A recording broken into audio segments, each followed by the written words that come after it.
Take this job and shove it. I ain't working here no more. Everybody's working for the weekend. Taking care of business every day. Now it's wow, welcome to the working week. We are live. I'm Jeff Turgeon. I am the Executive Director of the Central Mass Workforce Investment Board. And I am Jennithan Cortes, Operations Manager at Workforce Central. Queasy behind the board here. We doing okay? All the levels okay? You All seem the to be. levels okay. I'm just making sure we have We online? interview Check, ready to check. go. Radio check. 1, 2, It scares 1, me 2. because you're wearing your fancy Beats headphones, and I always think you're actually listening to Drake or some other hip hop artist instead of actually listening. Producing to our us. show. Listening to us. This Policy is your main talk. focus right here today. How you doing, sir? I am doing fantastic on Happy Pre-Bird Day. I know, right? It's Wednesday. I can't believe it's already here. I can't believe it. I'm still working. Now I know you've got some interesting holiday traditions. Something about barbecue shrimp or something. What do you do for the holidays? Well, Jeff, it's actually a robust schedule of events coming up. I know that I'll be gathering with friends and family later on this evening. Nice, like college friends, high school friends, neighborhood friends. A little bit of both. Yeah. A little bit of both. Yeah, no neighborhood friends. No neighborhood. The city of Worcester is my neighborhood, so it's like a giant oyster of things. It's an oasis. You might not want to divulge the actual place, but do you have like a traditional spot you go to? Yes, I do, and you're right. I will not divulge that information on public radio, but I will be local this year. Is that not traditional? That is You mean it like this I year? won't divulge that. No. But it's the same spot as last year and the year before and the year before? Yes, as a matter of fact, it is. It's a tradition. We go to the same places. I have been going to the same place for about 16, 17 years with a couple guys that, one's my brother and a couple guys I used to work with. My first professional job at the YMCA. A big shout out to the YMCA downtown. Your first professional job. First professional what job. What was that? I was the director down. I was one of the operations directors down at the YMCA Greater Worcester downtown branch, which Fantastic. really connected me with the neighborhood scene and all that. So there was a crew of young professionals coming up through the ranks until the incident. I'm not going to speak about that. The incident. The incident. The incident. The The alleged incident. Allegedly. Heretofore otherwise known as the incident. No, so some great times there. So we gather but this year we're mixing up the location. Are you moving? We're moving. You're starting a new tradition then. This is the inaugural move. It may be. It This may is the be. new I've got place. some other friends from college in town, and they're meeting out in the Brookfield. So I'm trying to meet them halfway. And since my brother and these other guys live out in the What, Paxton pray area, tell, is in Brookfield? I know, right? Are you guys go to the orchard, drinking in the woods like you were teenagers again? No comment. No comment. That's where we're moving from. That's my tradition. And just to And be we're actually clear- going indoors this year. Just to be We're clear, actually what I going meant by indoors. drinking, you were having apple cider, of Eggnog, course. yeah, and apple cider. Yeah, we're going indoors this year. That's the And big tomorrow, move. are you cooking a turkey? No, God, no. No. Yeah, we'll be participating Unless people want to get some sort of poisoning, they don't let full, me near the. full itinerary tomorrow. I and open then- up the bag of Tostitos for the appetizers. Well, actually, I do Doritos, not Tostitos. Doritos. See, that's a cultural difference between us. That must be your Colombian heritage. No, as a matter of fact, if I could give a shout out to my peeps who will be joining us joining me later today. Actually, one of my buddies is a great Doritos fan. Dare I say that we partake in Doritos in almost everything. The we Cool do. Ranch variety, or No. The original. standard. The original. It's not standard. It's so original. messy though. It's like tired of eating Doritos and getting this on your shirts. No, that's the greasy fingers. yeah, What's that's that a different commercial. one? Yeah. Yeah, no, and actually, one might partake in licking their fingers and not wiping it on their shirts, Jeff. Why waste such That's a right, be flavorful classy. opportunity? It's like a popsicle on your finger. Yeah, it's like when I eat Cheetos. I am. It's like I've been Cheetos. working with chemicals or something. I've got like. I can't believe you orange- brought up Cheetos because that is actually my favorite. Friends will actually buy me bags of Cheetos. Here's my theory. What do you think of this? That the the crunchy ones, right? Yep. Cheetos. They were trying to make those puffy ones, and it was like a horrible mistake. Like they overcooked them or something, and they're like, "Hey, these aren't bad. Hey, Joe, you should taste these." There's so many variations now of Cheetos. Are there? Yeah, you got the cheese puffs, you got the I- Cheetos, Cheese balls. cheese balls. My nickname in high Actually, school. that is a great jug, though. You can't go wrong for $2. I used to eat those things every day in high school. In high school, we could eat almost anything. Yeah, I used to have those big tubs of it. Yes. I had them. I had one of those big. I'd just be mowing on those things. Too bad we went to different high schools. We could have been like best buddies. Yeah. Yeah. But you grew up in that tough neighborhood with Technic Square. That's right. Very tough. Yeah. Hard, you guys did a lot of hard break. scrabble. Hard scrabble. You guys did a lot of break Technic dancing over Square. there, didn't you? I did actually. I did yeah. actually. Yep. I was with the crew. I know you were. What was the name of the crew? It was. We were. White Chicks. No, we were something like. Yeah, I forget. Anyway, it wasn't. I think I stumped you right there. You did stump me. Really, ladies and gentlemen. It was actually, and I kid you not, I had started an after-school crew, if you will, with some guys at St. Peter's, like in 9th or 10th grade. You know what? We always bring this up, and when I think about breakdancing and neighborhood stuff and old school, I think of St. Peter Marion. That's what I think of. It was the members-only jackets we had. Yeah, those are nice. I hear you're going to the St. Peter Marion football game tomorrow. I go to the St. Peter Marion St. John's football game. That's a tradition. You had sons at Yep, I meet up with friends and my kids join us out there. We go to Fitton Field out at Holy Cross. Ironically, I go to see your alma mater play Holy Name because I've got relatives that play. My nephews have been playing for Wachusett for the past several years, so I go and I watch that Holy Name Wachusett game. One of the best days of football. Think about it. You got high school football throughout the morning, early afternoon. Yeah. And then you got a triple header in the NFL. Oh, it's a triple header now? It is. And some good games. Now, Detroit always plays, right? That's Detroit like their tradition. Is playing. Yeah. Yep. The Cowboys are playing the You got Redskins. John Madden talking about his turducken, the chicken turducken, or whatever he calls it, doesn't he? Do you know what I'm talking about? The extra leg, the turkey with the extra leg. It's like but it's like stuffed with like a goose I that's miss stuffed John with a Madden. chicken John that's Madden stuffed with a was one of the ham. best. John Madden, Pat Summerall. Think about the old guys. You don't do an impersonation of John Madden? I don't do impersonations. You do. Do the Christopher Walken John Madden. All right. Okay. So this is a combo one. I mean, It's improv. It's a duckin with chicken attached. Pow, bam! It's in the oven. I love it. Pretty good, right? That's not bad. I'm entertained. I don't know about our listeners, but call right in if you want to rate that improvisation right there. If you think you can do better, call in. Yes, absolutely. We'll have a Thanksgiving Day contest. They can win a mug. Speaking of mugs, we have a special guest here today. That might be winning a mug today. Might be winning a mug. And here's the I scary hope your part. questions. We're actually out of new mugs, so we're just using used mugs at this point. Like we're pulling open. You know how like people bring in mugs like the staff, and you got one that's like I hate Mondays and like the cat. And I thought you were going to talk about the one that's stained on the bottom. Well, of the round. so we wash them out as good as we can. But that's what we're using now for prizes. We're down to like stealing mugs of people that have probably left the organization, but their cat mug.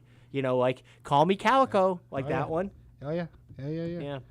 Okay. So I didn't even think we gave out any prizes anymore. I thought we told them they're gonna get one. They're kind of like an IOU. Let's bring in this chair. I'm gonna go grab it.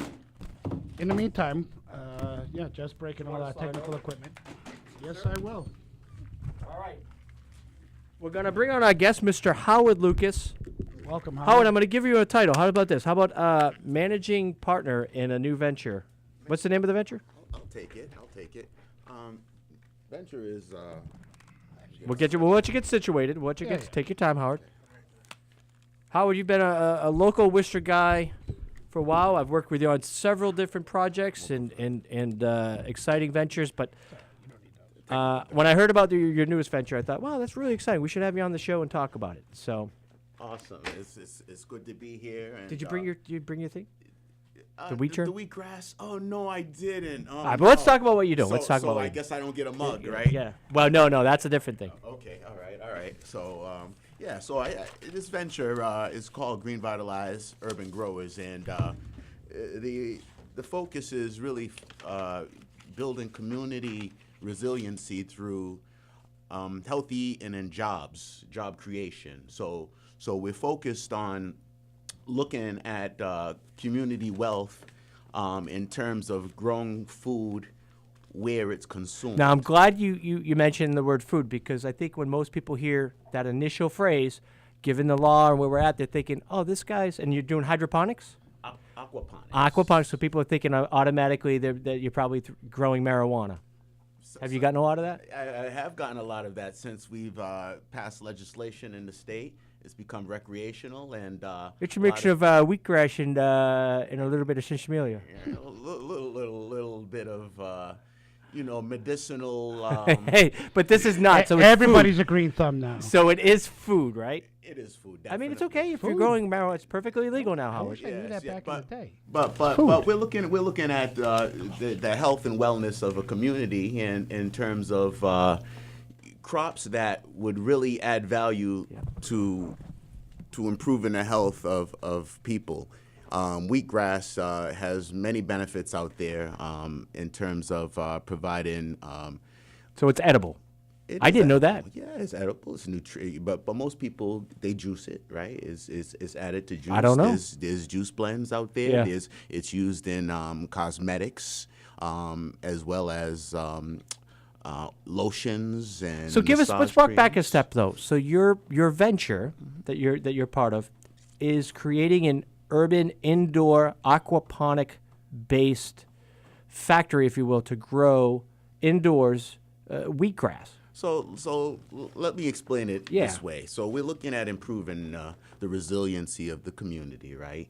And that I mean in terms of improving the health and wealth of the community. And how we do that is we educate and we advocate local food systems in terms of its benefits, where you grow food locally, you provide local jobs, you train people how to take care of farms, and you provide a community where you're providing nutrition in terms of building the wealth and health of the community. We're also looking at food access.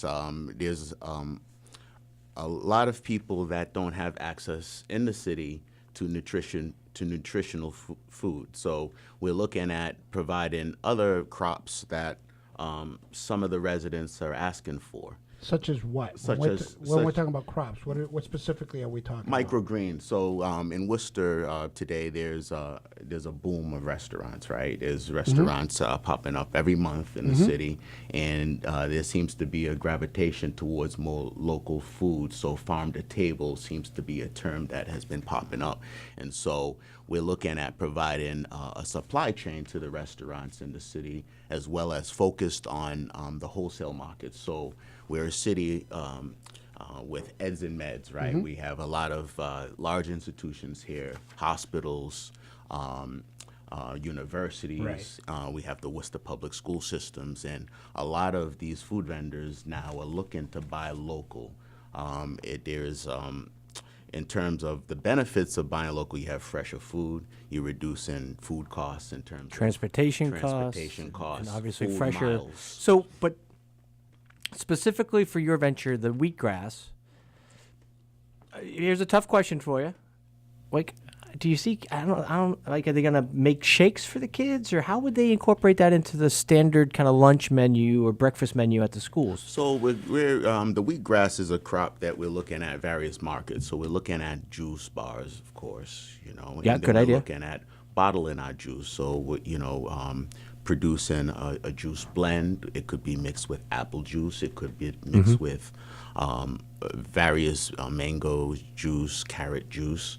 But we're looking at different formulations of this juice. As part of the and- show, we've been over to visit Dante Camparetto. Is it? Yeah. Yeah, Uh, and his Pure Juice, great shop, and I would think those kinds of markets would be a real sweet spot for you, right? Absolutely. Actually, Dante's our first customer. But how about the larger? So you're I mean, you're providing an ingredient.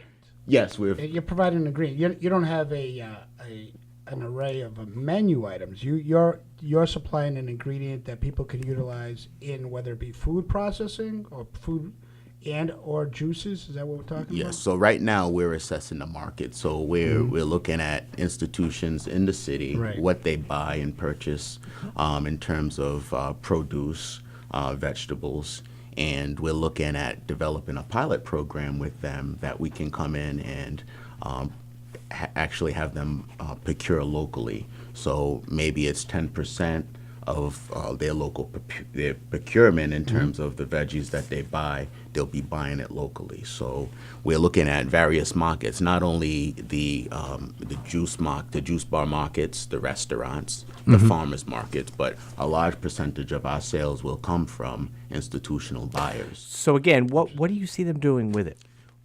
We see them doing various things. We see them giving it. Can it be built into to make more healthy mac and cheese, or you know what I mean? Like I'm thinking more of the standard lunch fare for institutions. Yeah. So let's not focus just on the wheatgrass. Wheatgrass is just one crop. So there's various crops that we're focused on. We concentrated on wheatgrass because it was a easy crop to grow. It grows fast. It grows. Okay, so that's not the only. No.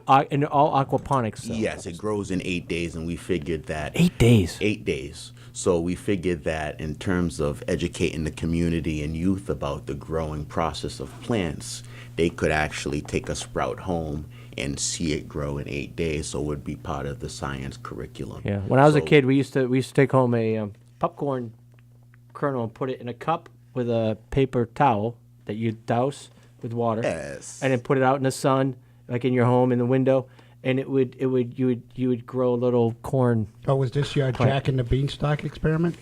We didn't do that. No, but that would be pretty funny. You didn't do that? No. That was over at Flag Street School. Shout out to Flag Street. Oh, once again, your West Side stuff. We didn't have that on the East Side. So You had like a rock. They give you like see, nothing grows. We It's a have rock. bologna It's a sandwiches. rock. It doesn't grow. Bologna sandwiches. They'll deal with it. this is West Coast, East Coast. West Side. West Side. It's a little Civil War we have going on. But so tell us a little bit about, we get the business model. What is it that you talked about local jobs, you talked about, distribution and channels and what have you.